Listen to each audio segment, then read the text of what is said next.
శుక్లాంబరధరం విష్ణుం శశివర్ణం చతుర్భుజం ప్రసన్నవదనం ధ్యాయేత్ సర్వవిఘ్నోపశాంతయే అని స్వామివారి నమస్కారం చేసుకుని మన భాగవతంలో 4వ స్కందంలో ఉన్నాము. మన పృథుపాఖ్యానాన్ని పూర్తి చేసుకోవస్తూ ఉన్నాము. ఇక్కడ 23వ అధ్యాయంలో మన సాధకుడు ఏ విధంగా ఆయనకు ఆత్మోపదేశం జరిగిందో, తత్వమసి అని చెప్పారో, ఆ ఉపదేశాన్ని అనుసరించి ముందు బ్రహ్మచర్యం, తర్వాత గృహస్థమన్న 2 ఆశ్రమాల్ని పూర్తి చేసుకుని, తర్వాత ఆయన వానప్రస్థాన్ని కూడా స్వీకరించి, ఆ వానప్రస్థాశ్రమంలో కూడా చేయవలసిన ధర్మాలు, కర్తవ్యాలేవున్నాయో వాటిని విధి తప్పకుండా ఆచరించి, వీటి వల్ల క్రమంగా ఆత్మోపదేశాన్ని అనుసరించి మననము, నిధిధ్యాసలతో పాటు అనన్య భక్తిని, తద్వారా విరక్తిని, దానితో జ్ఞానాన్ని పొందాడు. సునిశితమైన ఈ ఆత్మజ్ఞానంతో నిజ జీవ కోశమన్న ఈ సంశయ పదాన్ని ఛేదించి వేసుకున్నాడు.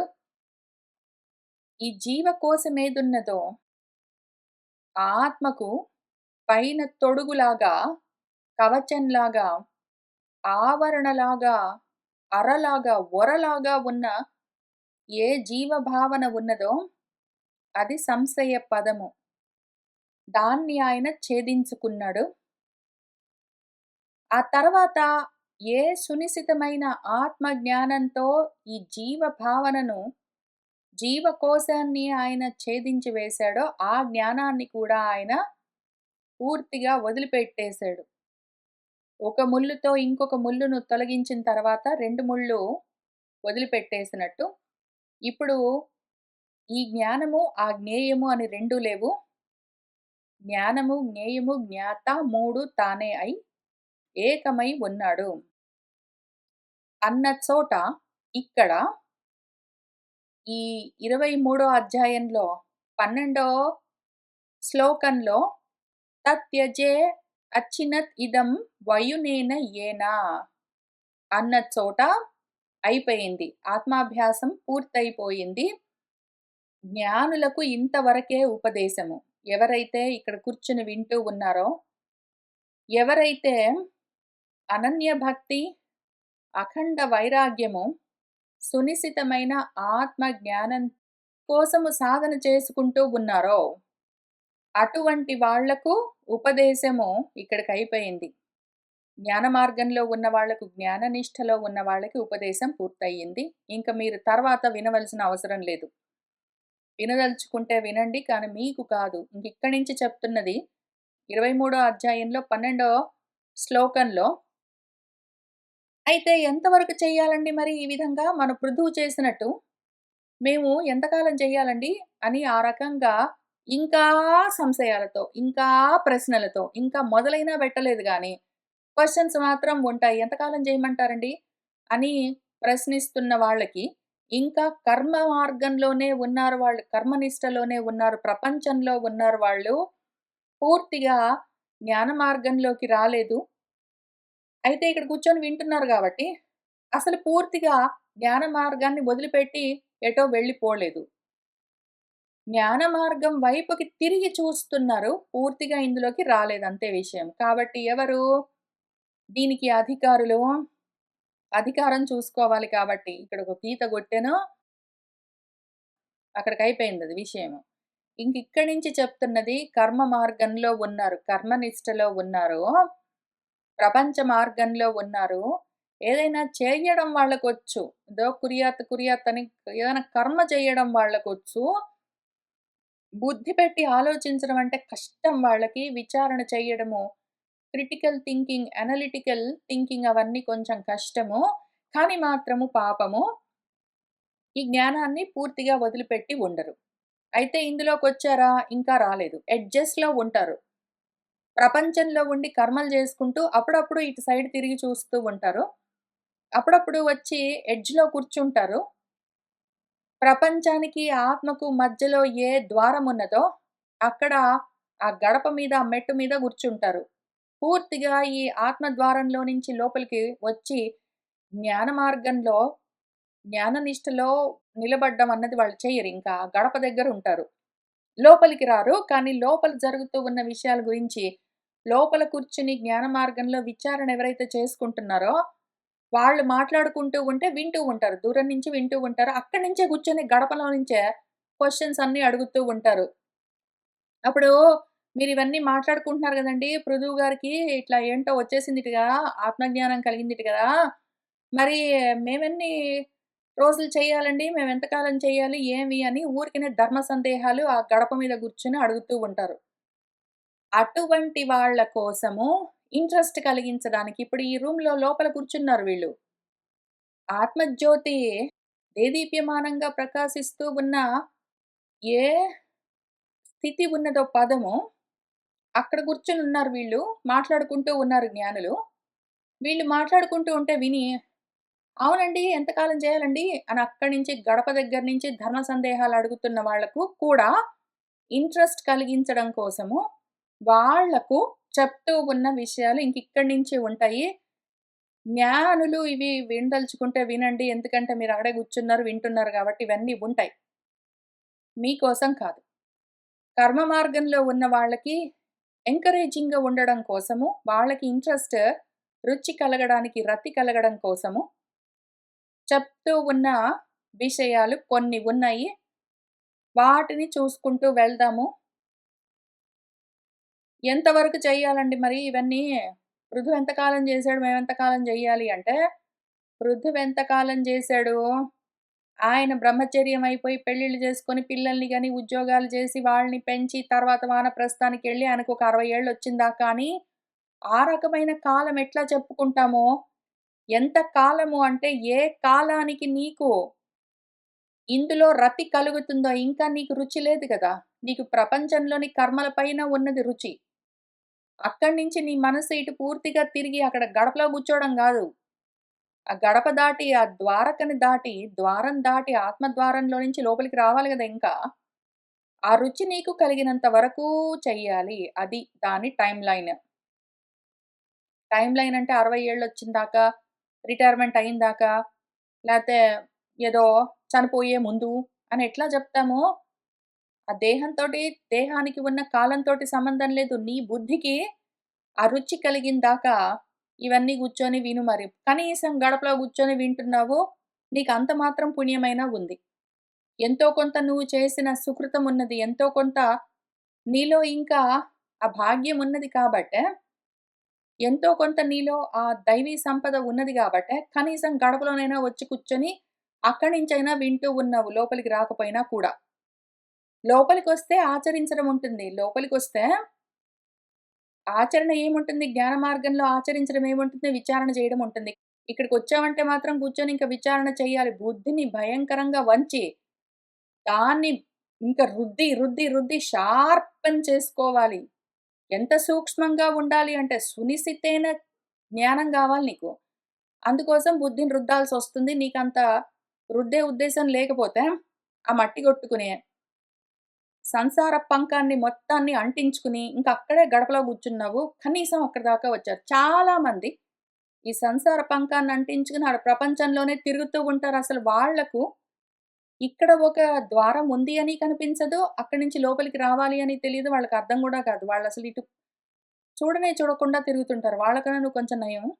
వచ్చి అక్కడ గూర్చున్నావు గదా! ఎంతవరకంటే మేము మాట్లాడుకుంటున్నవి విను మరి.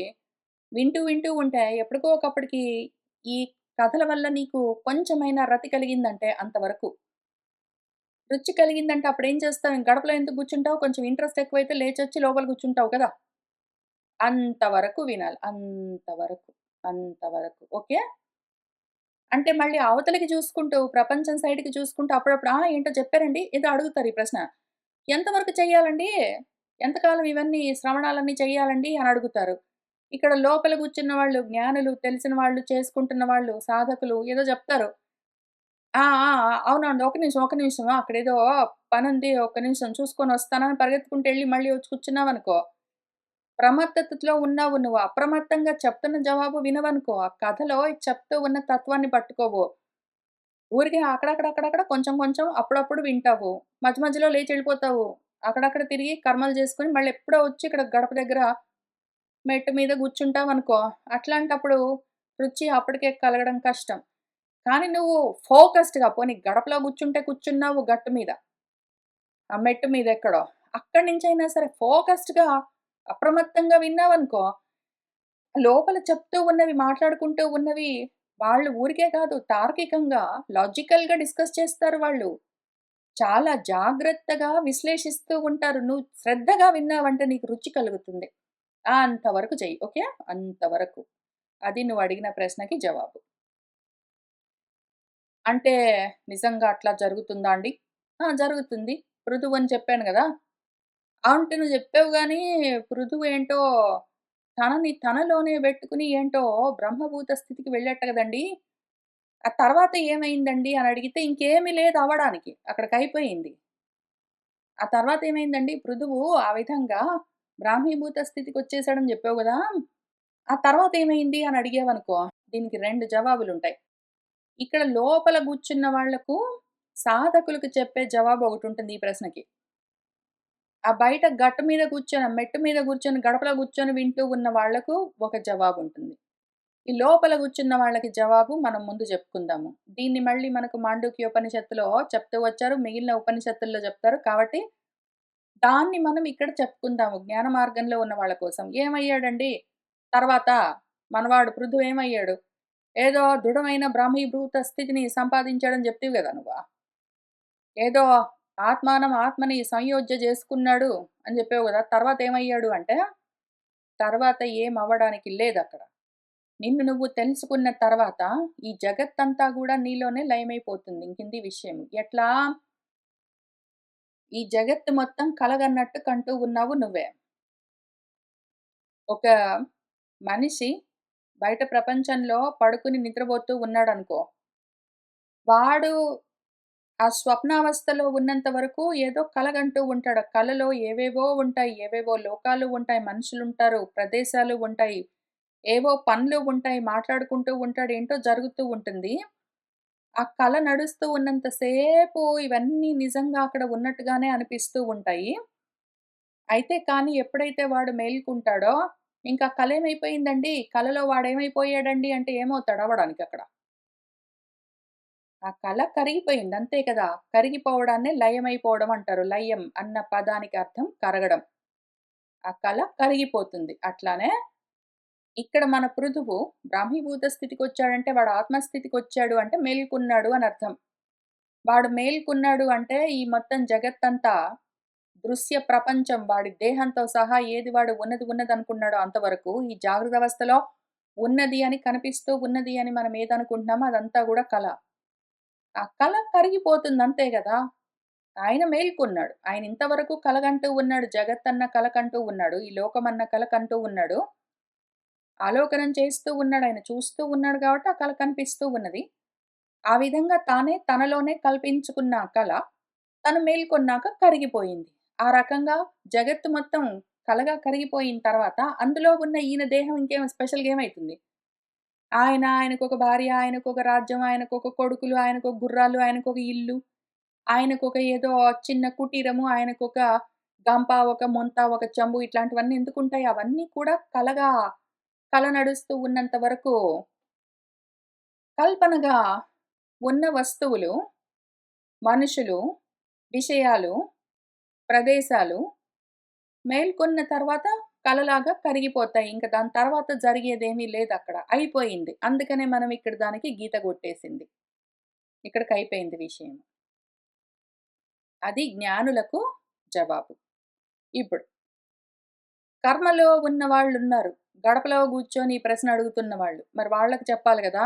అందుకని. ఇంకిక్కడి నుంచి చిలువలు, పలువలు వాళ్ళకేదో రకంగా రతి కలగాలి గాబట్టి, వాళ్ళు కర్మల్లోనే ఉంటారు. ఏం చెయ్యాలండి? తర్వాత ఏం జరిగిందండి? అని అడుగుతూ ఉంటారు గాబట్టి, ఆ అడుగుతున్న వాళ్ళకి జవాబు చెప్పాలి. కర్మలో ఉన్న వాళ్ళకు వాళ్ళకర్థమయ్యే భాషలో జెప్పాలి కాబట్టి, ఇక్కడ ఏం చేశాడంటే ఏమి జేయలేదక్కడ. ఆయన స్వం కళేవరం. ఆయన కళేవరాన్ని తత్యాజ వదిలిపెట్టేశాడు. ఎట్లా వదిలిపెట్టాడు అంటే, ఆయన కూర్చున్నాడు పద్మాసనం వేసుకుని. ప్రాణవాయువులను బంధించాడు.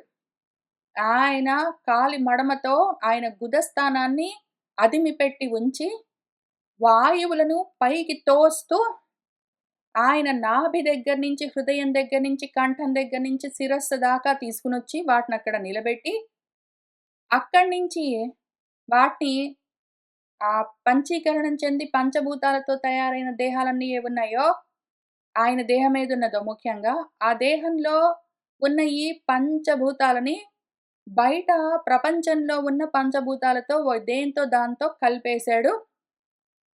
అట్లానే ఏ విధంగా సృష్టి జరుగుతూ వచ్చిందో సర్గా, ముందు మహదాది, తర్వాత అక్కడి నుంచి భూతాది, భూతాది దగ్గర నుంచి ఇంద్రియాలు, ఇంద్రియాల నుంచి తన్మాత్రలు, అక్కడి నుంచి ఏంటో, అదే వరుసలో కానీ రివర్స్ ఆర్డర్‌లో మళ్ళీ వాటన్నింటిని వెనక్కి తిప్పుకుంటూ, లయం చేసుకుంటూ వెళ్ళిపోయాడు అని ఇక్కడ జరిగింది, జరిగింది అని చెప్తూ, చూపిస్తూ వచ్చారు.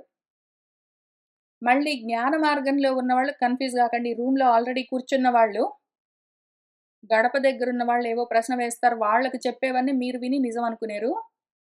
మీరు దీన్నెట్లా అర్థం జేసుకోవాలంటే, కల ఎట్లా కరిగింది, ఎట్లా నువ్వు ముందుకు వ్యాపిస్తూ వెళ్ళావో అట్లా జగత్తంతా సృష్టించుకుంటూ, నీ కలల ప్రపంచాన్ని నువ్వు సృష్టించుకుంటూ వెళ్ళావు. కల్పించుకుంటూ, సృష్టించుకుంటూ, క్రియేట్ చేసుకుంటూ వెళ్ళావు గదా! మళ్ళీ నువ్వు మేలుకుంటున్న సమయంలో అట్లానే వాటిని నీలోకి వెనక్కి తీసేసుకున్నావు. ఎట్లా ముందుకు వెళ్ళావో అట్లా వెనక్కొచ్చావు. సరేనా? నీ కలని నువ్వు అట్లా కరిగించేసావు నీలోనే. ఇప్పుడు వీళ్ళకి కర్మ మార్గంలో ఉండి నిజంగా జగత్తంతా నిజంగా ఉంది అని అనుకుంటున్న వాళ్ళెవరున్నారో, వాళ్ళకేమంటే ఆయన స్వయంగా తన సొంత కళేబరాన్ని త్యాగం చేశాడు, వదిలిపెట్టేశాడు అనర్థం. దేన్నొదిలిపెట్టాడు మళ్ళీ? ఇద్దరూ వినండి. గడప దగ్గర కూర్చున్న ఆ ద్వారాన్ని పట్టుకుని వేలాడుతూ ఉన్న కర్మ మార్గంలో ఉండి, పూర్తిగా కర్మ మార్గంలో ఉంటూనే జ్ఞానం వైపుకి మనసు తిరిగి ఉన్న మీరు వినండి. ఇక్కడ లోపలికొచ్చి కూర్చున్న జ్ఞాన మార్గంలో ఉన్నవాళ్ళు వినండి. ఏం వదిలిపెట్టాడు ఆయన ఇంతకీ? కళేవరాన్ని వదిలిపెట్టాడు. స్వం కళేవరం వదిలిపెట్టాడు. తన కళేవరాన్ని. కళేవరం అంటే ఏమి? కళ. అందుకనే మనం ఇంత దూరం చెప్పుకుంటొచ్చాము. కలలాగా కరిగించేశాడు మొత్తం జగత్తుని తనలోకే. అంటే లయం చేశాడు. ఎందుకు అసలు ఆ కల కలిగింది? ఆయన దాన్ని వరించాడు. వరం అన్న దానికి వ్యుత్పత్తి వృణోతి ఇతి అని. వృణోతి ఇతి అన్న వ్యుత్పత్తికి 2 అర్థాలున్నాయి పైగా. ఒకటి వరించాడు. ఆయన కావాలని కోరుకున్నాడు కాబట్టి కలలాగా మొత్తం జగత్తంతా సృష్టించుకున్నాడు. ఎవరు? ప్రతివాడు. ఇక్కడ కూర్చొని వింటూ ఉన్న ప్రతివాడు కలను వరించాడు గాబట్టి వాడు జగత్తంతా కల్పించుకున్నాడు. వాడే చూస్తూ ఉన్నాడు. ఆ కలను చూసి, ఆ కలలోకి తానే ప్రవేశించి, ఆ కలను చూసి తానే మోహపడి, అదే నిజమనుకుని భ్రమించి, ఇంక అక్కడక్కడే ఉంటూ ఉన్నవాడు. ఆ విధంగా ఆ కలను వరించినవాడు, ఆ కలలో మళ్ళీ వృణోతి ఇతి అన్న ఆ వ్యుత్పత్తికి రెండో అర్థము ఆవరణ అని. ఆ కలే వాణ్ణి ఆవరిస్తే, వాణ్ణి వాడు చూసుకోలేకుండా ఉన్నాడు. ఆ విధంగా 2 విధాలుగా కలను వరించి ఉన్నవాడు, ఆ వరించిన కలను తను కోరుకుని ఆ కలంతా కంటూ, దాన్నే చూసి మోహపడి, అదే తనకు ఆవరణగా ఉండగా తనను తాను తెలుసుకోలేకుండా ఉన్నవాడు ఇప్పుడు ఇంత సాధన చేసి ఆ బ్రాహ్మీభూత స్థితికి తన ఆత్మస్థితికొచ్చిన తర్వాత మేల్కున్న తర్వాత ఈ కలనేం చేశాడు? ఆ ఆవరణ కరిగిపోయింది. తను వరించడము లేకుండా పోయింది. తనిప్పుడు కలను వరించట్లేదు. కావాలని కోరుకుంటే మళ్ళీ కలుంటుంది, మళ్ళీ జగత్తుంటుంది, మళ్ళీ కర్మలుంటాయి, మళ్ళీ అన్నీ ఉంటాయి కాలాలతో సహా. ఆయనిప్పుడు కలను వరించట్లేదు. ఆయనిప్పుడు అందుకని ఆవరణలో లేడు.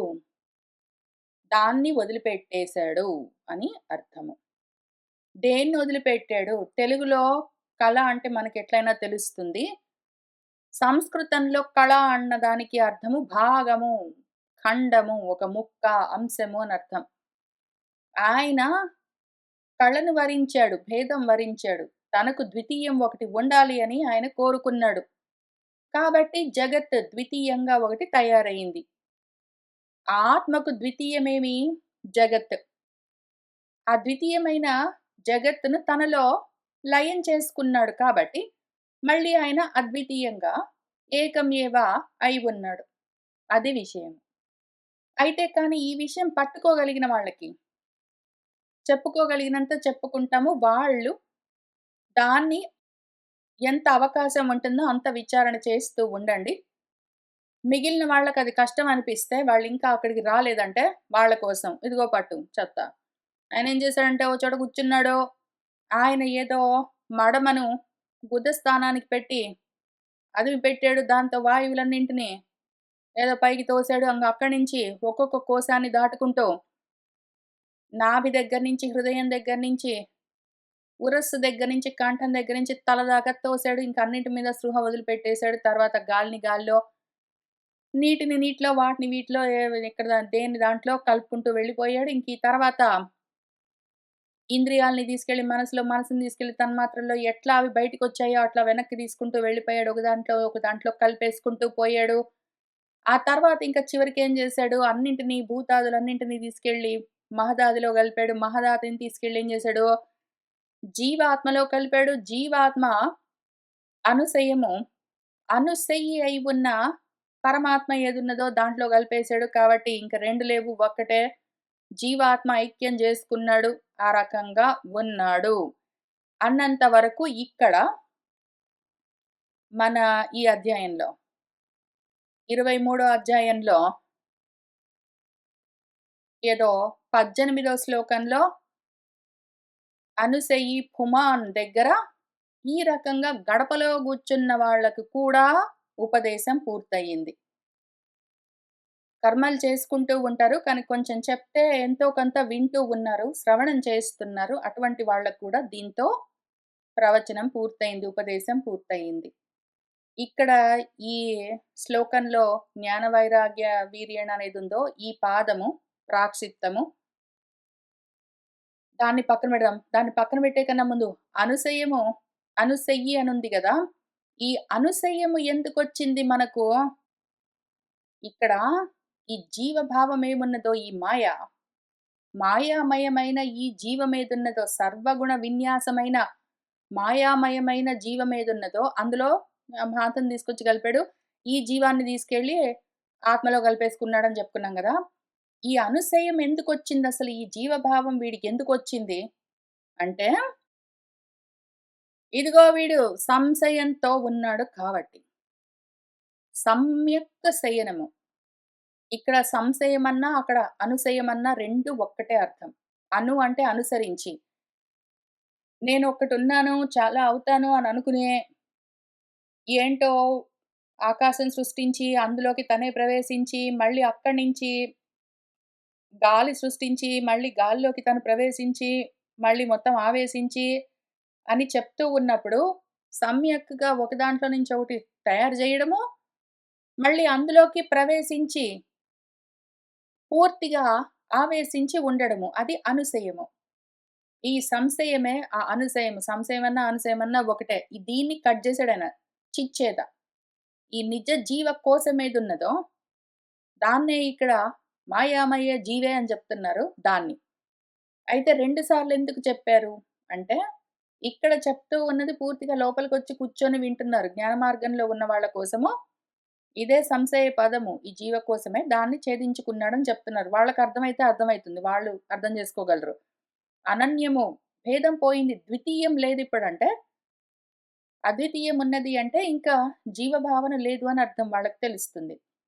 ఇక్కడ మనం ఈ గీత కొట్టే కన్నా ముందే విషయాన్ని ఇక్కడ ఫినిష్ చేశారు.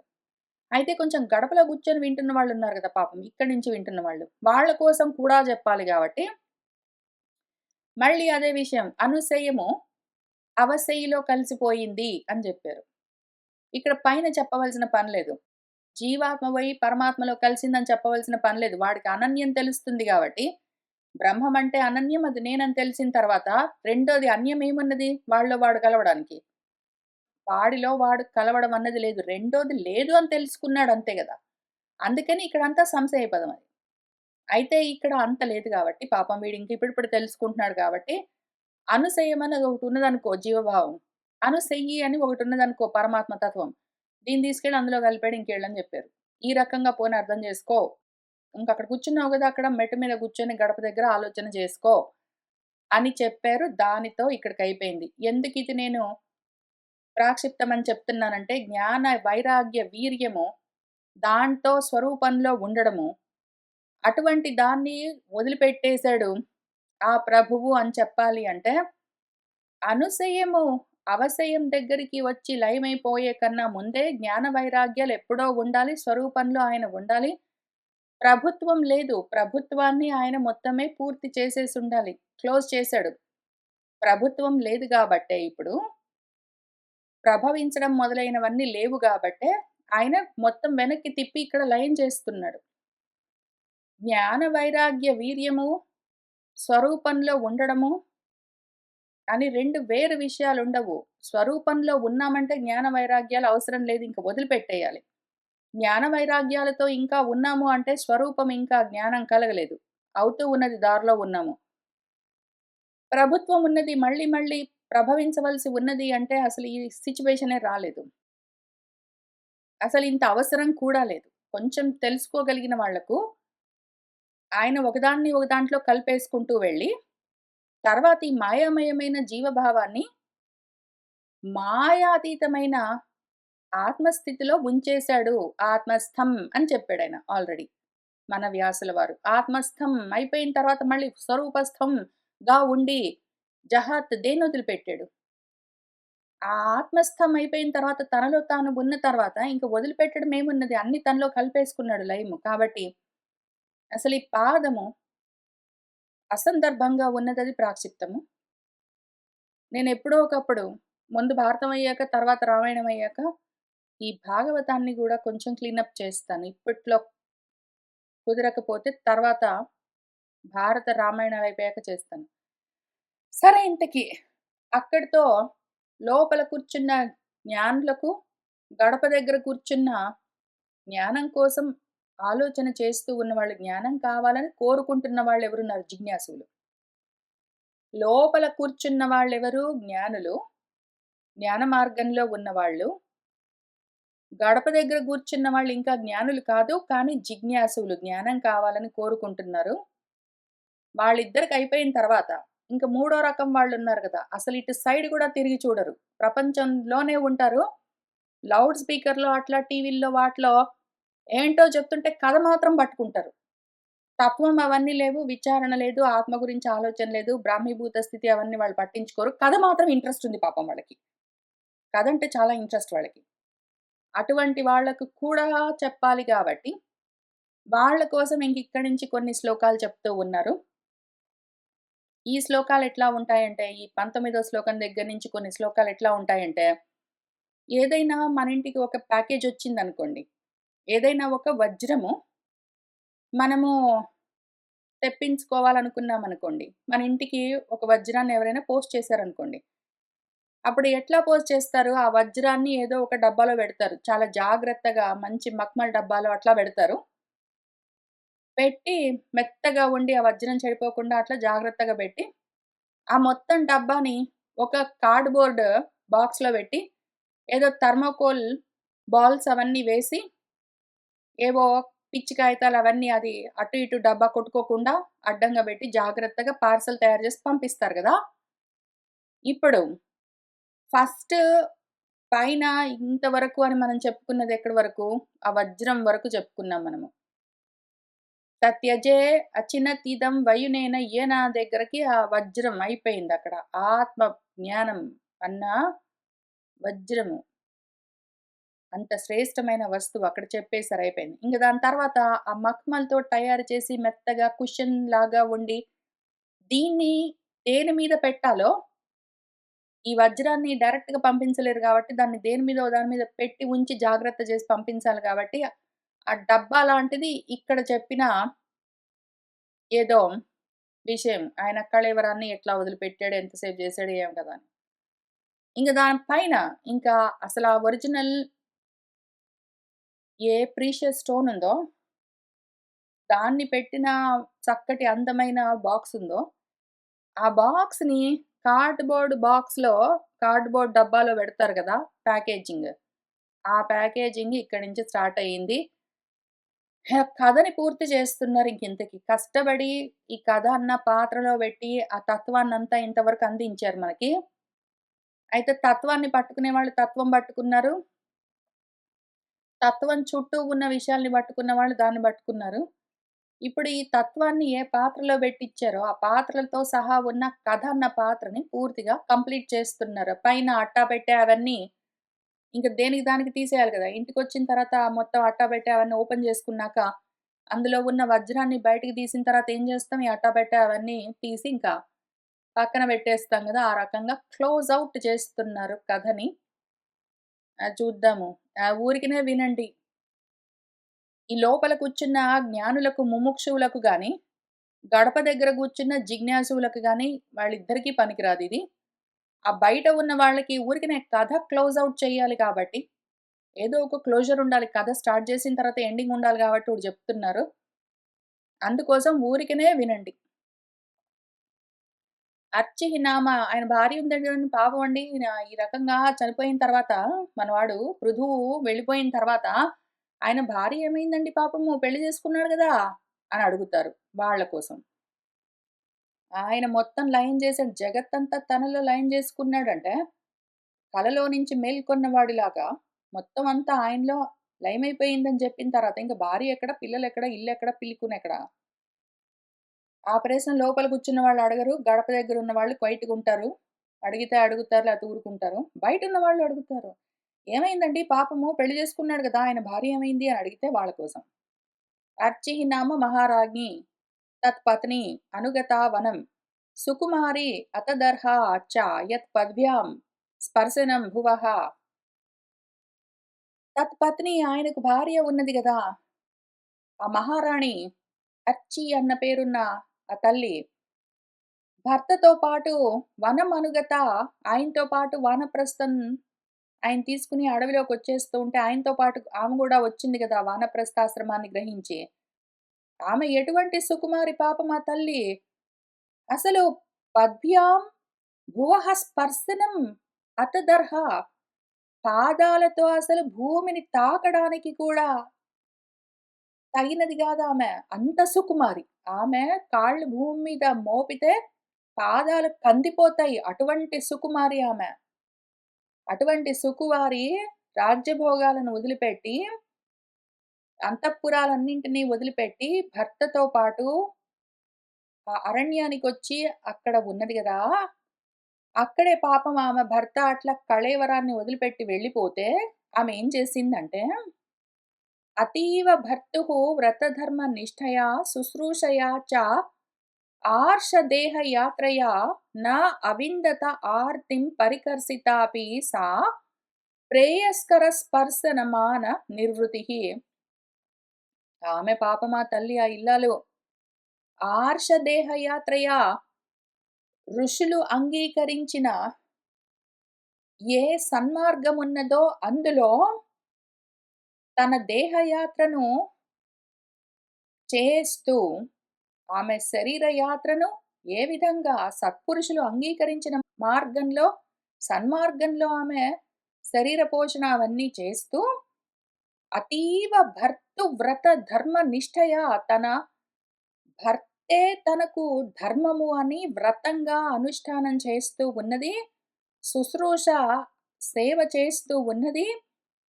అంతగా ఆమె ఆయనను అంటిపెట్టుకుని ఉండి, ఇప్పుడాయన అధాటున ఆ దేహాన్ని చాలించి వెళ్ళిపోతే ఆమె పరికర్షిత అపి అసలు ఇంతవరకు ఆ అరణ్యంలో అన్ని కష్టాలు పడుతూ గూడా ఆర్తింన అవిందత ఏమాత్రం బాధపడలేదు. నాకెందుకిన్ని కష్టాలు? నాకెందుకీ అవసరము? అడవిలోకొచ్చి ఉండడం ఎందుకు? అని ఆమె పాపం ఎప్పుడూ అనుకోలేదు సుకుమారి. భర్త యొక్క ప్రియమైన, ప్రేయస్కరమైన స్పర్శనము, ఆయన అభిమానము వాటితోటే ఆమె ఎంతో నిర్వృతి ఆనందాన్ని అనుభవించేది. భర్త తనను తాకినప్పుడు భర్త కరస్పర్శతో భర్త తనతో మాట్లాడుతూ ఉంటే, ఆయన తనను అభిమానిస్తూ ఉంటే వాటికి ఆమె ఎంతో ఆనందించింది. ఆమె ఎప్పుడూ నాకెందుకిన్ని కష్టాలు అడవుల్లో పడి తిరగడం అని ఆమె ఎప్పుడూ బాధపడలేదు. ఆమె ఎంత కృశించిపోయినా గూడా ఆర్తి చెందలేదు. దేహం విపన్న అఖిల చేతనాదికం పత్యుః పృథివ్యా దయితస్య చ ఆత్మనః ఆలక్ష్య కించిచ్చ విలప్య సా సతి చితామధ ఆరోపయత్ అద్రిసానుని. అటువంటి ఆ తల్లి పాపము ఆత్మనః దయితస్య, ఆమెకు అత్యంత ప్రియుడు ఆమె భర్త పృథువు. ఆయన ఇప్పుడు చేతనాదికం అఖిలం విపన్నం, ఆయన ప్రాణాలు పూర్తిగా పోయి దేహం అట్లా అక్కడ కళ్ళెదురుగా పడి ఉంటే కళేబరము, ఆలక్ష్య చూసి సా సతి ఆ సన్మార్గంలో ఉన్న ఇల్లాలు కించిత్ విలప్య కొంచెం బాధపడ్డది. అధ ఇంకా ఆమేం చేసింది అంటే అద్రిసానుని ఆ కొండ శిఖరం పైన కొండ సానువుల్లో చితాం ఆరోపయత్, ఆమె ఒక చితి పేర్పించింది ఆయనకు అంత్యక్రియలు చేయడం కోసము. విధాయ కృత్యం హ్రదిని జలాప్లుత దత్వా ఉదకం భర్తుః ఉదార కర్మణః నత్వా దివిస్తాన్ త్రిదశాన్ త్రిః పరీత్య వివేశ వహ్నిం ధ్యాయతి భర్తృపాదౌ. ఆమె ఏం చేసిందంటే జలాప్లుత, హ్రదిని జలాప్లుత, అక్కడ ఉన్న ఒక నదిలో నదీ జలాల్లో స్నానం చేసింది. విధాయ కృత్యం, ఆమె చేయవలసిన ఏ కృత్యాలున్నాయో వాటిని పూర్తి చేసుకున్నది. ఉదార కర్మణః భర్తుః ఉదకం దత్వా, అటువంటి ఘనకార్యాలన్నీ సాధించిన తన భర్తకు ఉదక తర్పణలన్నీ ఇచ్చి ఉదక ప్రదానాలు చేసి, తర్వాత నత్వా నమస్కారం చేసి, ఎవరికి అంటే దివిస్తాన్ త్రిదశాన్, దివిలో ఉన్న దేవతలందరికీ నమస్కారం చేసుకున్నది. తర్వాత త్రిః పరీత్య 3 సార్లు ప్రదక్షిణ చేసుకున్నది. తర్వాత భర్తృపాదౌ ధ్యాయతి, తన భర్త పాదాలనే స్మరిస్తూ వహ్నిం వివేశ, అగ్నిలోకి ప్రవేశించింది. విలోక్య అనుగతాం సాధ్వీం పృథుం వీరవరం పతిం తుష్టువుః వరదాః దేవైః దేవపత్న్యః సహస్రశః కుర్వత్యః కుసుమాసారం తస్మిన్ మందరసానుని నదత్సు అమరతూర్యేషు గృణంతి స్మ పరస్పరం. ఇంకా అక్కడ ఆకాశంలోని దేవపత్న్యః సహస్రశః, వేల కొద్దీ దేవతా స్త్రీలు ఆ విధంగా వీరవరం పతిం, వీరవరుడైన వీరులలో శ్రేష్ఠుడైన ఆమె భర్తను పృథువును అనుగతాం అనుసరించి వెళ్ళిన ఆ సాధ్వీమణిని విలోక్య చూసి, వరదాహ తుష్టువుః, ఆ వరాలనిచ్చే దేవతల యొక్క పత్నులందరూ ఎంతో మంది ఎంతో గొప్పగా స్తుతి చేశారు. తస్మిన్ మందర సానుని, ఎక్కడైతే ఆయన కోసము చితిని రగిలించి ఆ చితిలో ఆయనను ఉంచారో, ఆమె కూడా ఎందులోకి ప్రవేశించిందో ఆ చుట్టుపక్కలంతా కుసుమాసారం కుర్వత్యః, అక్కడ పూలవానలన్నీ కురిపిస్తూ, అమరతూర్యేషు నదత్సు, దేవదుందువులు దేవ గానాలన్నీ మ్రోగుతూ ఉండగా, పరస్పరం గృణంతి స్మ, ఒకళ్ళతో ఒకళ్ళు మాట్లాడుకుంటూ ఉన్నారు కూడా. దేవతలు దేవతా వనితలు ఏమనుకుంటున్నారంటే దేవ్యః ఊచుః అహో ఇయం వధూః ధన్యా యా చయేవ భూభుజాం పతిం సర్వాత్మనా పతిం భేజే యజ్ఞేశం శ్రీః వధూ ఇవ. ఓహో, ఈ వధువు, ఈ స్త్రీ, ఈ పత్ని, ఆ ఇల్లాలు ధన్యురాలు. ఎవరైతే ఈ విధంగా భూపాలకుడైన తన భర్తను సర్వాత్మన అన్ని విధాలుగా చేరుకున్నదో, ఏ విధంగా అంటే యజ్ఞేశ్వరుణ్ణి శ్రీ, ఆయన భార్య ఏ విధంగా చేరుకుంటుందో అట్లా అర్చి కూడా తన భర్తను పొందింది, ఆయన్ని చేరుకున్నది. సా ఏషా నూనం వ్రజతి ఊర్ధ్వం అను వైన్యం పతిం సతి పశ్యత ఆత్మాన్ అతీత్య అర్చిః దుర్విభావ్యేన కర్మణ. పశ్యత చూడండి చూడండి, సా ఏషా ఈమె, మన అర్చి, నూనం తప్పకుండా, ఊర్ధ్వం ఊర్ధ్వ దిశలో తన పతి అయిన వైన్యుణ్ణి ఆ సతి వ్రజతి అనుసరించి వెళ్ళిపోతూ ఉన్నది. అస్మాన్ అతీత్య మనలను కూడా దాటి వెళ్ళిపోతూ ఉన్నది.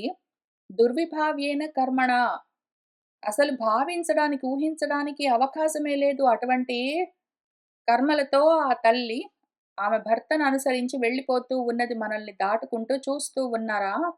తేషాం దురాపం కిం తు అన్యత్ మర్త్యానాం భగవత్పదం భువి లోలాయుషః యే వై నైష్కర్మ్యం సాధయంతి ఉత. ఎవరైతే ఏ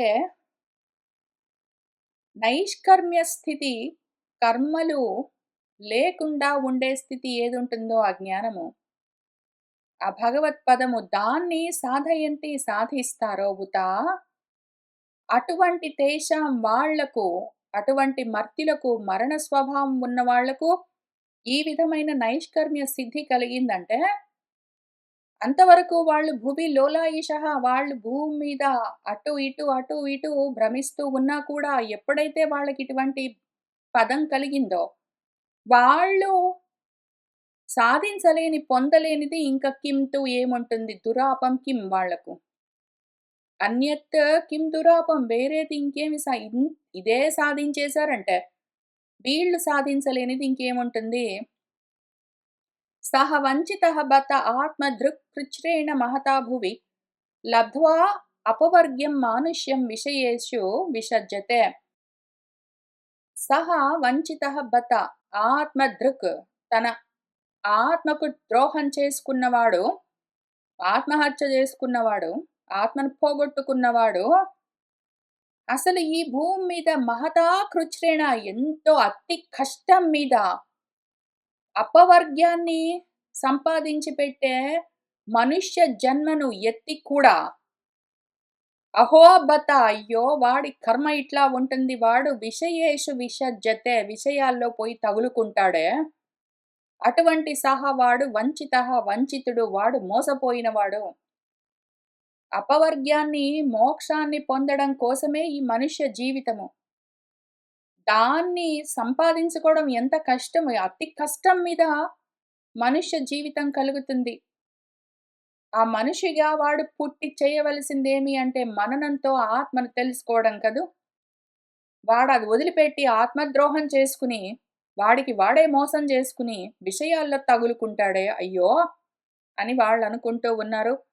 ఆ తర్వాత ఏమైందని మన మైత్రేయ మహర్షి మనకు చెప్తూ ఉన్నారు. స్తువతీషు అమరస్త్రీషు పతిలోకం గతాః వధూః యం వై ఆత్మవిదాం తుర్యః వైన్యః ప్రాప అచ్యుతాశ్రయః.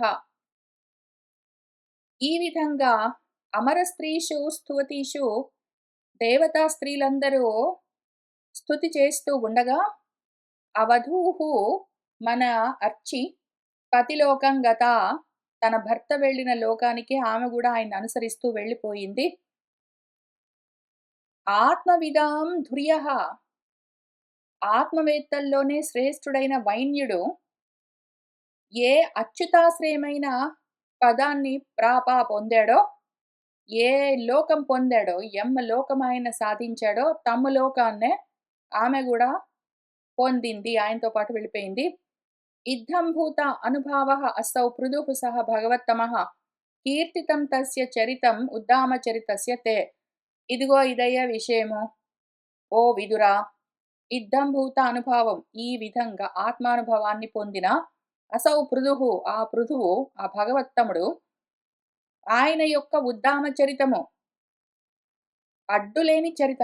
అసలు ఎంత దూరం వెళ్ళిపోయాడు ఆయన ఆచరణ, ఎంత దూరం అంటే ఆయన సాధించుకున్న తర్వాతనే ఆగడం, ఇంకా ముందు ఎక్కడ, మధ్యలో ఎక్కడ ఆగడం అన్నది లేదు. ఆయన ఆ రకంగా ఉద్దామ చరితం కలిగిన మన పృథువు యొక్క ఈ చరిత్ర మొత్తము, తస్య ఆయన చరితము, తే నీకు కీర్తితం చెప్పబడ్డది. ఇదిగో పూర్తిగా కంప్లీట్గా పృథువు గురించి ఫస్ట్ నుంచి లాస్ట్ దాకా చెప్పాను. యహ ఇదం ఇంకిక్కడి నుంచి ఫలశ్రుతులుంటాయి. మళ్ళీ, మళ్ళీ, మళ్ళీ, మళ్ళీ చెప్తారు. అవే ఫలశ్రుతులు. కాబట్టి ఇద్దరు ముగ్గురు 3, 4 సార్లు రాసి ఇందులో పెట్టినట్టున్నారు. మనం గూడా అన్ని సార్లు చదువుతాం పట్టండి ఏం పోయింది. ఆ పైన ప్యాకేజ్ ఎన్ని సార్లైనా ఉండొచ్చు. అవే పిచ్చి కాగితాలు, అవే థర్మోకోల్ బాల్స్, అవే డబ్బాలు ఎన్ని సార్లైనా పెడతారు దాని చుట్టూ. అన్నీ విప్పదీసి చూద్దాం పట్టండి. యహ ఎవరైతే ఇదం దీన్ని సుమహత్ పుణ్యం శ్రద్ధయా అవహితః పఠేత్ శ్రావయేత్ శృణుయాత్ వా అపి సహ పృథోః పదవీం ఈయాత్. యహ ఎవరైతే ఇదం దీన్ని ఈ సుమహత్ పుణ్యకరమైన కథను శ్రద్ధయా అవహితః శ్రద్ధతో అవహితుడై సమాహిత మనస్థితితో ఉన్నవాడై ఏకాగ్ర చిత్తంతో పఠేత్ చదువుకుంటే, శ్రావయేత్ వినిపిస్తే, శృణుయాత్ వింటే, వా అపి అటువంటి వాడు సహా పృథోః పదవీం పృథువు యొక్క స్థితిని ఈయాత్ పొందుతాడో. ఈ కథని ఎవడైతే శ్రద్ధగా చదువుకుంటాడో, వింటాడో, వినిపిస్తాడో వాడు పృథువు పొందిన స్థితినే పొందుతాడు. ఎటువంటి స్థితులు కావాలి? మన పృథువు పొందిన స్థితి కావాలి అంటే అదిగో అది వచ్చింది కదా! అంటే సరే పరం సరే గానండి. ఇదిగో ఇక్కడ భూమి మీద ఈ కథ వింటూ ఇక్కడిక్కడ తిరుగుతూ ఉన్న నాకేమైనా లాభం ఉందా? ఓహ్! చాలా లాభం ఉంది పట్టు. చూపిస్తాను ఎన్నొస్తాయో నీకు. బ్రాహ్మణः బ్రహ్మవర్చస్వి రాజన్యः జగतीपतिः వైశ్యः పఠన్ విట్పతిः స్యాత్ శూద్రः సత్తమతాం ఈయాత్. బ్రాహ్మలు చదివారనుకో బ్రహ్మవర్చస్వి అవుతాడు వాడు. రాజులు చదివారనుకో ఏదో క్షత్రియులు చదివితే రాజులైపోతారు. ఏదో వైశ్యులు చదివితే విట్పతులు అసలా వైశ్యుల్లోనే శ్రేష్ఠులైపోతారు స్యాత్. శూద్రులు చదివారనుకో సత్పురుషుల్లోనే ఒకళ్ళుగా ఉంటారు. త్రికృత్వ ఇదమాకర్ణ్య నరః నారీ అథవా ఆదృతాః అప్రజః సుప్రజతమః నిర్ధనః ధనవత్తమః అస్పష్టకీర్తిః సూయసాః మూర్ఖः భవతి పండితः ఇదం స్వస్త్యయనం పుంసాం అమంగళ్య నివారణం. 3 సార్లు ఈ కథను ఎవడైనా విన్నాడంటే అటువంటి నరుడు మనిషి మగవాడు గాని అథవా లేకపోతే నారి ఆడవాళ్ళు గాని ఆదృతాః ఆదరంతో ఈ కథని 3 సార్లు ఎవరైనా విన్నారంటే అప్రజః వాళ్ళకు బిడ్డలు లేకపోతే సుప్రజతమః చక్కటి బిడ్డలు కలుగుతారు. నిర్ధనః డబ్బులు లేని వాళ్ళు, ధనవత్తమః బాగా డబ్బులున్న వాళ్ళలో కూడా ఇంకా గొప్పవాళ్ళవుతారు. అస్పష్ట కీర్తి అటు ఇటు గాకుండా ఉన్న కీర్తి పేరు ప్రతిష్టలు అంతంత మాత్రంగా ఉన్నవాళ్ళు గొప్ప యశోమూర్తులవుతారు. మూర్ఖులు మహా పండితులవుతారు. ఇంక ఇది దీన్ని మించిన స్వస్త్యయనము మంగళకరమైన కథ ఇంకొకటి లేదు.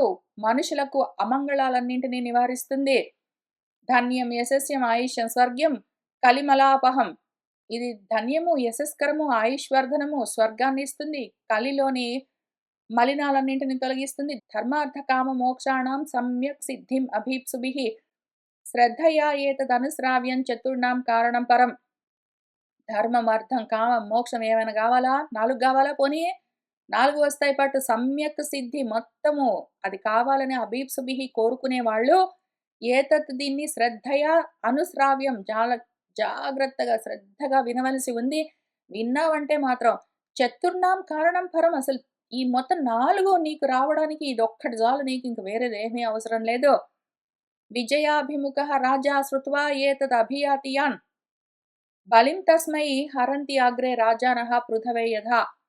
ఒకవేళ ఏ రాజైనా విజయం కోరుకుని వాడు జైత్రయాత్రకు బయలుదేరుతున్నాడే అనుకో, వాడు ఏతత్ దీన్ని శ్రుత్వా ముందు కూర్చొని వాడు ఈ పనికి వెళ్ళే కన్నా ముందు, యుద్ధాలకు వాటికి వెళ్ళే కన్నా ముందు వాడు కూర్చొని ఈ కథ మొత్తం చాలా శ్రద్ధగా విని, నమస్కారం చేసుకుని, అక్షంతలు తలపైన వేసుకుని బయలుదేరాడంటే, ఇంక వాడు యాన్ అభియాతి ఎవరి వైపుకి వెళ్తున్నాడో వాళ్ళే మళ్ళీ తస్మై వీడికి అగ్రే ఎదురొచ్చి ఆ రాజులందరూ బలిం హరంతి కానుకలు పుచ్చుకునొచ్చి ఇస్తారు.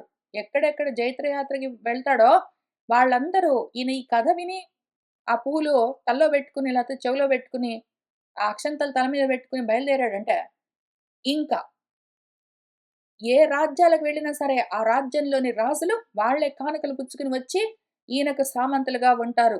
పృథువుకి ఎట్లా జరిగిందో అట్లా జరుగుతుంది. అంత గొప్పగా ఉంటుంది. ముక్త అన్య సంగః భగవతి అమలాం భక్తి ముద్వహన్ వైన్యస్య చరితం పుణ్యం శృణుయాత్ శ్రావయేత్ పఠేత్. కాబట్టి ఎట్లా వినాలి దీన్ని? ముక్త అన్య సంగః, ఇంక వేరే వాటి మీద ఇంట్రెస్ట్ ఉండకుండా దీన్ని మాత్రమే పెట్టుకొని ఫోకస్డ్‌గా వినాలి.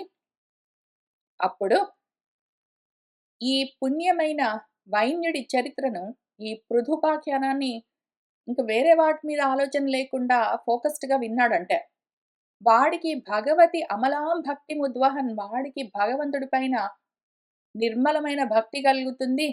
అందుకని ఏం చెయ్యాలంటే శృణుయాత్ వినాలి, శ్రావయేత్ వినిపించాలి, పఠేత్ చదువుకోవాలి. నువ్వు కూర్చొని చదువుకో, నువ్వు ఎవడికైనా చెప్పు, ఎవరైనా చెప్తూ ఉంటే విను. శ్రద్ధగా విన్నావంటే నీకెంతో లాభం కలుగుతుంది. వైచిత్ర వీర్య అభిహితం మహత్ మాహాత్మ్య సూచకం అస్మిన్ కృతమతిః మర్త్యః పార్థవీం గతిం ఆప్నుయాత్. ఓ వైచిత్ర్య వీర్య, విచిత్ర వీర్యుడి పుత్రుడా, అంటే ఆ వంశం నుంచి వచ్చినవాడా, ఇదిగో ఈ కథంతా నీకు అభిహితం చెప్పబడ్డది. ఇది మహత్, చాలా గొప్ప మహత్కరమైన కథ. ఓ విదురా, మాహాత్మ్య సూచకం, గొప్ప మహత్తు కలిగింది అని చెప్తూ నీకు ఈ కథ మొత్తం మొదటి నుంచి చివరి దాకా చెప్పాను. అస్మిన్, ఇందులో, ఏ మర్త్యః మనిషి అయితే కృతమతిః మనసు పెట్టుకుంటాడో, ఈ పృథుపాఖ్యానం పైన మనసు పెట్టుకుని కూర్చున్నవాడు ఎవడుంటాడో ఆ మనిషి, అబ్బో ఇది మహత్తును చూపించేది, మహత్తును సూచించేది, మహత్తును చూపించి మహత్కరమైంది. అటువంటి వాడు, దీని మీదే మనసు పెట్టుకుని కూర్చున్న వాడెవడుంటాడో, వాడు పార్థివీం గతిం ఆప్నుయాత్, పృథువు పొందిన గతినే పొందుతాడు. అనుదినం ఇదం ఆదరేణ శృణ్వన్ పృథుచరితం ప్రథయన్ విముక్త సంగః భగవతి భవసింధు పోతపాదే సహచ నిపుణాం లభతే రతిం మనుష్యః.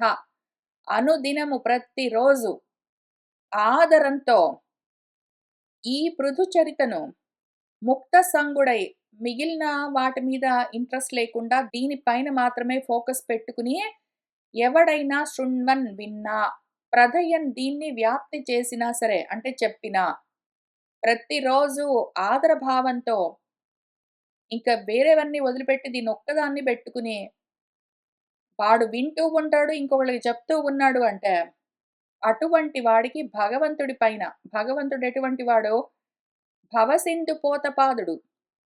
భవసింధు అంటే సంసార సాగరం అని ఒకటి ఉంటే, దానికి పోతపాదము ఏదైతే పడవలాగా ఉంటుందో, అటువంటి పాదం కలిగిన వాడు అయిన భగవంతుడి పట్ల ఈ మనుషుడికి నిపుణాం రతిం లభతే, వాడు సహా మనిషి, సహ మనుష్యః నిపుణాం రతిం లభతే, వాడు గొప్ప నైపుణ్యంతో కూడిన రతిని పొందుతాడు. భగవంతుడి పైన రతి కలుగుతుంది వాడికి.